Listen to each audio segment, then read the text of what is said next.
कुछ अड़ा इंसिडेंट थिया जिनमें कुछ डुहारी बुमा कुछ अड़ा भी थिया जैमें 8 सालन जो बारड़ो मरी वियो, को धनार मरी वियो, हिकड़ी छोकरी मरी वई।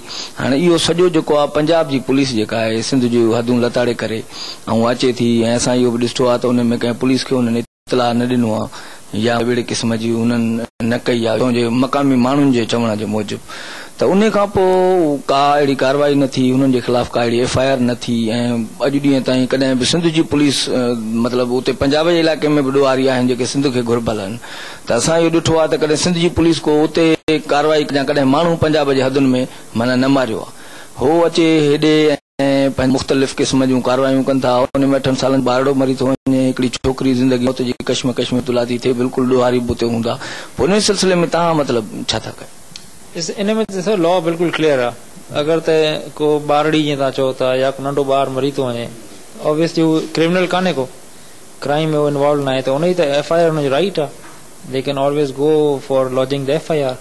इवन अगरि मां पंहिंजी थो ॻाल्हि कयां, मां हिते न बि आहियां, को पुलिस जी ॻाल्हि था कयूं जनरली, अगर पुलिस FIR नथी वठे त कोर्ट जे थ्रू FIR थी वेंदी। There is no issue in it.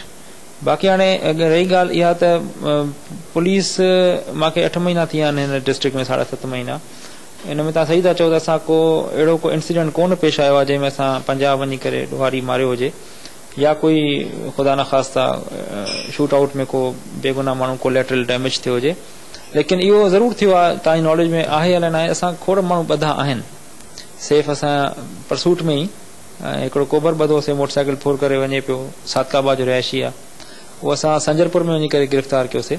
सो असां उते पोइ इतला ॾिनीसीं त हीअ असांजो ॾोह थियो, असां परसूट में आयासीं, इनखे असां गिरफ़्तार कयो आहे। उनखे इतला ॾेई करे असां पोइ उनखे ॾुहारी खे पंहिंजे सूबे में खणी आयासीं। लॉ त इहो ई आहे।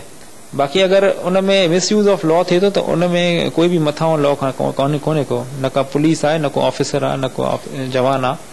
अहिड़े क़िस्म जो इंसिडेंट थिए थो त दे आर वेलकम।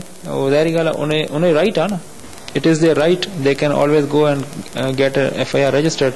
पोइ तफ्तीश कई वेंदी त बाबा अगरि पंजाब पुलिस या फॉर दैट मैटर कंहिं बि पुलिस जो को परसूट हुयो न हुयो ऐं शूट आउट कीअं थियो, उन में कहिड़ा माण्हू मुलविस हुआ, उहो दैट इज़ पार्ट ऑफ